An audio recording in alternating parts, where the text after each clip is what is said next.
तो विपक्ष की तरफ से यशवंत सिन्हा है राष्ट्रपति पद के उम्मीदवार, जबकि एनडीए ने द्रौपदी मुर्मू को अपना उम्मीदवार घोषित कर दिया है और चिराग पासवान ने ट्वीट कर इसे समर्थन भी किया है। मेरे साथ इस वक्त मौजूद है बातचीत करने के लिए चिराग, लेकिन आप इस स्थिति में खुद को कहां देखते हैं? आपको राजनाथ सिंह का फोन आया, लेकिन इससे पहले एनडीए का हिस्सा आप हैं या नहीं, इसको लेकर असमंजस था, इसको क्लियर करेंगे? देखिए, लोक जनशक्ति पार्टी ने हमेशा नीतियों के आधार पर अपना समर्थन किया है।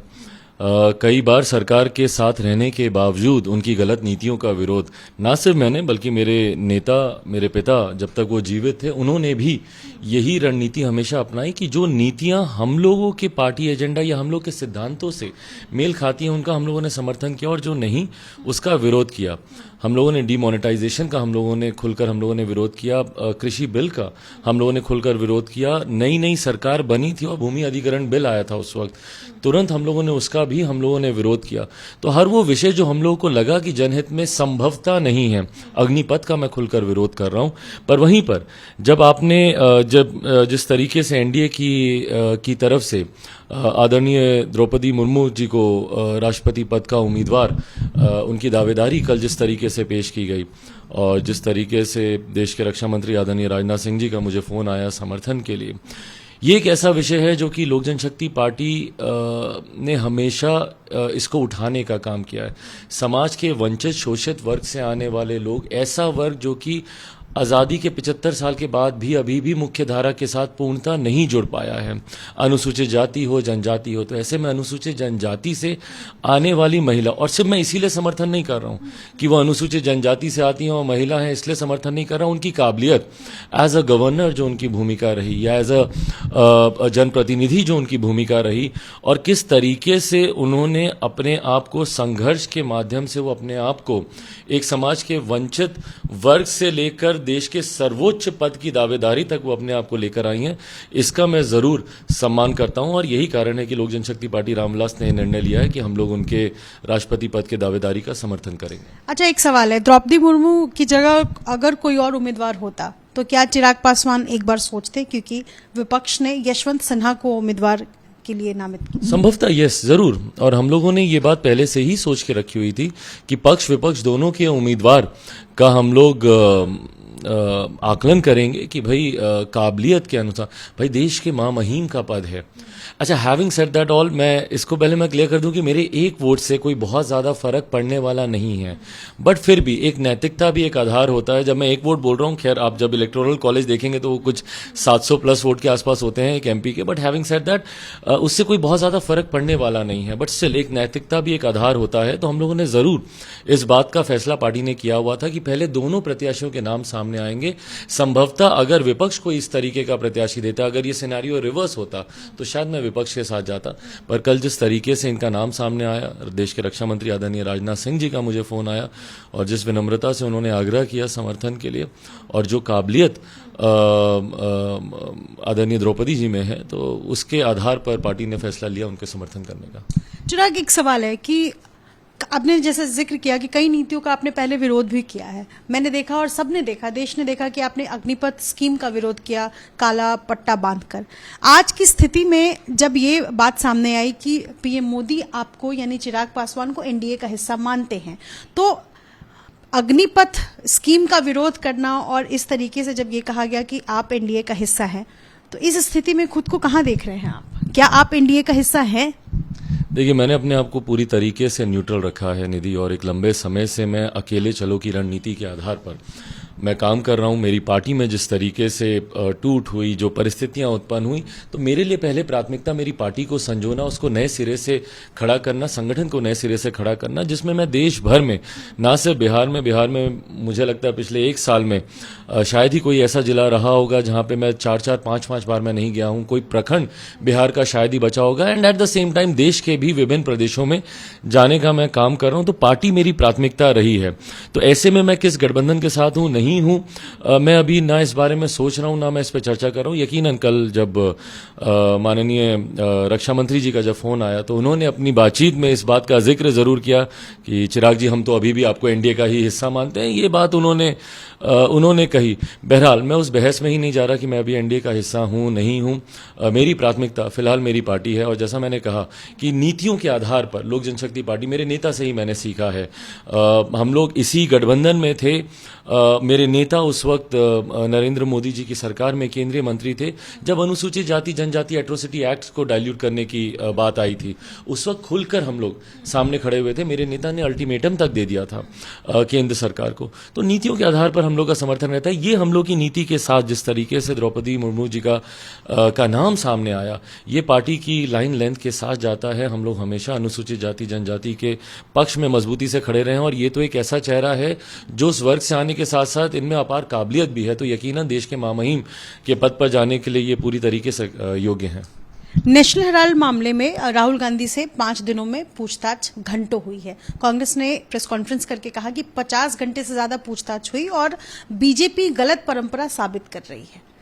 और राहुल गांधी से जिस तरीके से पूछताछ की गई, ईडी पर आरोप भी लगाए गए, चिराग पासवान की क्या प्रतिक्रिया रहेगी इस पर?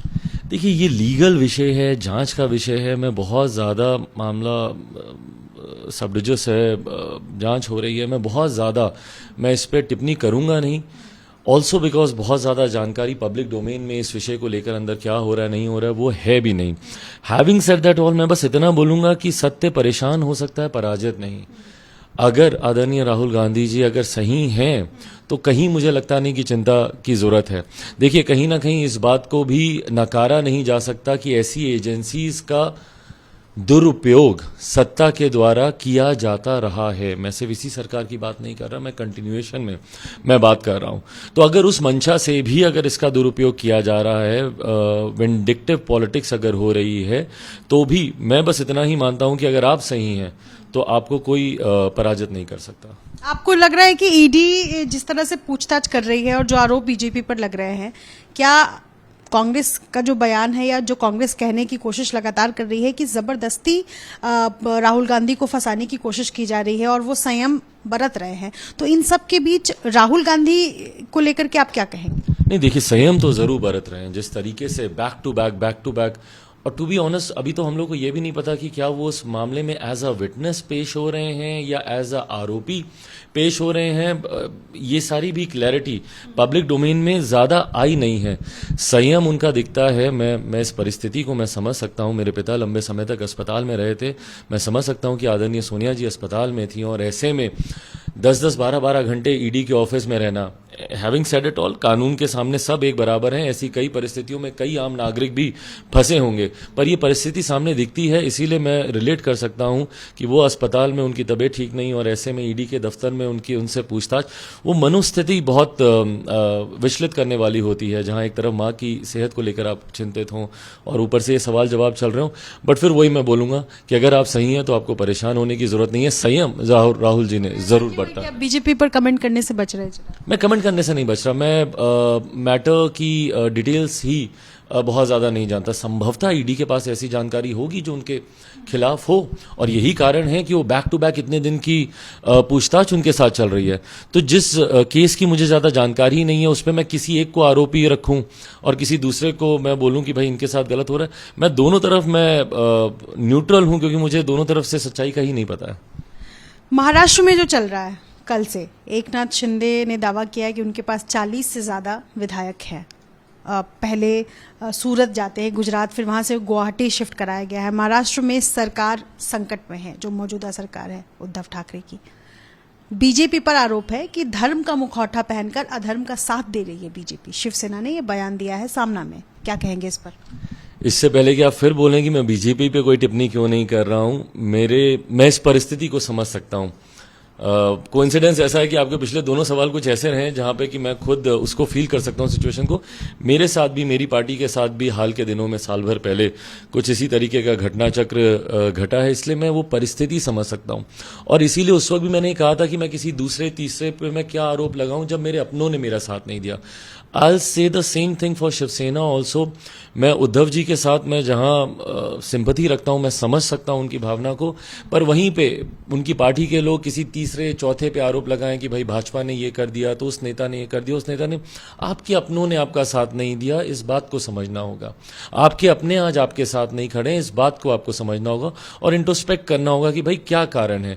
व्यक्तिगत महत्वाकांक्षाएं कई बार लोगों की इतनी ज्यादा हावी हो जाती हैं कि लोग व्यक्तिगत महत्वाकांक्षाओं के लिए सालों से जिस दल के साथ थे या जिस दल की वजह से आज उनका नाम है या जिस दल की वजह से वो इस पोजीशन पे पहुंचे हैं कि भाई वो पार्टी में एक टूट कर सकते हैं, तो वो दल को सम्मान नहीं देते हुए व्यक्तिगत महत्वाकांक्षाएं उन पे ज्यादा हावी हो जाती हैं। ये एक बहुत बड़ा कारण होता है ऐसी परिस्थितियों के उत्पन्न होने का। एकनाथ शिंदे जी का जहां तक बात है, यकीनन उनकी व्यक्तिगत महत्वाकांक्षाएं किसी से छुपी नहीं है। लंबे समय से जब से उद्धव जी महाराष्ट्र के मुख्यमंत्री बने हैं, गाहे बगाहे उनकी महत्वाकांक्षाएं रह रहकर बाहर आई हैं। तो इसीलिए ये महत्वाकांक्षाएं ही हैं जिसकी वजह से उन्होंने पार्टी में इतनी बड़ी टूट की। आने वाले दिनों में जरूर देखने वाली बात होगी कि क्या वो शिवसेना के ऊपर भी दावा करते हैं। जिस तरीके से मेरी पार्टी में टूट हुई और जो लोग अलग गए उन्होंने मेरी पार्टी पर ही दावा कर दिया, मुझे ही मेरी पार्टी से बाहर कर दिया, तो क्या उद्धव जी के साथ ऐसी परिस्थितियां आती है, ये आने वाले समय में क्लियर होगा। बट बात वही है कि किसी तीसरे पे उंगली उठाने से पहले खुद को देखना जरूरी है। उस वक्त भी मैंने किसी दूसरे पे दोषारोपण इसलिए नहीं किया क्योंकि मेरे अपनों ने मेरा साथ नहीं दिया। संजय राउत ने कुछ देर पहले कहा है कि ज्यादा से ज्यादा क्या होगा, सरकार चली जाएगी। उनके बयान से लगता है कि मानो शिवसेना ने गिव अप कर दिया हो। तो देखिए, चाहे पैसे से हो या बिना पैसे की, सौदेबाजी जो विधायकों की है, इस पर आपकी क्या प्रतिक्रिया रहेगी, मैं जानना चाहूंगा। मैं इसको गलत मानता हूं और बल्कि मैं बहुत जल्द मैं आग्रह भी करूंगा केंद्र सरकार से। I am working on this concept, एक प्राइवेट मेंबर बिल के तहत लेकर आऊं या सरकार से बैठकर मैं चर्चा करूं कि जिस तरीके से एंटी डिफेक्शन लॉ बनाया गया, ये खैर अच्छी बात है क्योंकि इससे पहले तो एक दो भी सांसद होते थे तो कोई 2/3 बहुमत की जरूरत नहीं होती थी। दल बदल कानून बनना अच्छी बात है, पर साथ ही में मुझे लगता है अब एक ऐसे कानून को बनाने की जरूरत है कि भैया जिस पार्टी से आप चुनकर जाते हैं, आपको जनता ने वोट इसलिए किया क्योंकि आप उस पार्टी के प्रतिनिधि थे, आप उस पार्टी से चुनाव या आप उस गठबंधन से चुनाव लड़ रहे थे।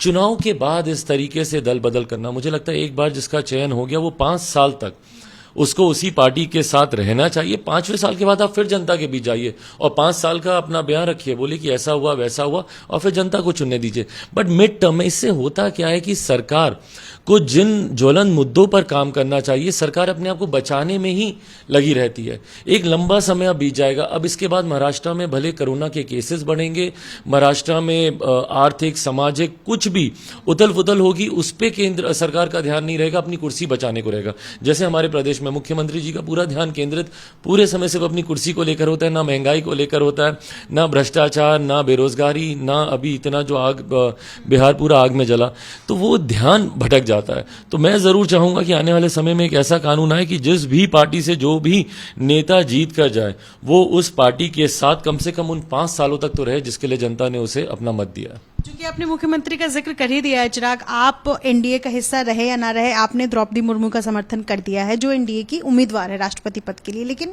जेडीयू की तरफ से ना तो कोई ट्वीट आया है ना ही बयान आया है और कल से आज तक इंतजार इसी बात का है। क्या कहेंगे, क्या लगता है आपको कि नीतीश कुमार जी का क्या स्टैंड रहेगा इसमें? बिना मुख्यमंत्री के जिक्र के मुझे लगता है ये हमारा इंटरव्यू भी इनकम्प्लीट ही रहता। बहरहाल मैं जरूर आग्रह करूंगा अपनी तरफ से, मैं कोई नहीं होता हूं कहने वाला, बट फिर भी मैं एक आग्रह जरूर करना चाहूंगा माननीय मुख्यमंत्री जी से और उनकी पार्टी जनता दल यूनाइटेड से। फैसला उनको लेना है अंतोगत्वा, पर जिस तरीके से द्रौपदी मुर्मू जी का नाम सामने आया है और जिस तरीके से ना सिर्फ जिस पृष्ठभूमि से वो आती हैं, एक आदिवासी महिला होने के नाते ही नहीं, उन्होंने गवर्नर के तौर पर भी झारखंड की वो राज्यपाल रही हैं, उस तौर पर भी जो उनका कार्यकाल रहा था वो बेहतरीन कार्यकालों में से एक रहा था। उनकी क्षमता, उनकी कैपेबिलिटीज़ पे कोई प्रश्न नहीं उठा सकता है। तो मैं ज़रूर जनता दल यूनाइटेड और हमारे मुख्यमंत्री आदरणीय नीतीश कुमार जी से भी आग्रह करूंगा कि वो इनका समर्थन करें। कुछ कहा नहीं है पर आज नहीं तो कल उनको फैसला तो लेना ही है चुनाव से पहले, या तो वो सत्ता पक्ष के साथ जाएंगे। पर मुझे लगता है कि ये कुछ ऐसे विषय हैं जिसमें सोचने का, मेरे पास कल रात फोन आया और मैंने आज सुबह, बल्कि मैं कल रात भी शायद मैं ट्वीट कर देता बट लेट बहुत हो गया था, मैंने आज सुबह 7 बजे ही मैंने ट्वीट कर दिया, क्योंकि कुछ ऐसे विषय होते हैं जिसमें सोचने की जरूरत ही नहीं है। भाई एक ऐसी महिला जो आदिवासी समाज का प्रतिनिधित्व करती हैं, देश को पहली बार एक ऐसा राष्ट्रपति, एक ऐसे महामहिम मिलने जा रहे हैं, तो ऐसे विषयों पर भी सोचकर मुझे नहीं लगता कि समय को व्यर्थ करने की जरूरत है और मैं इसीलिए आग्रह करूंगा कि वो साथ आएंगे, अच्छी बात है, अंतोगत वह निर्णय उन्हीं को ही लेना है। शुक्रिया बातचीत करने के लिए। थैंक यू निधि। तो ये चिराग पासवान है जिन्होंने द्रौपदी मुर्मू को समर्थन कर दिया है, लेकिन इसके साथ साथ इनका ये कहना है कि जिस तरीके से महाराष्ट्र में उथल पुथल चल रहा है, उसको लेकर दल बदल कानून में कहीं न कहीं संशोधन करने की भी जरूरत आ रही है। अपने सहयोगी राजेश कुमार के साथ निधिश्री, एबीपी न्यूज, पटना।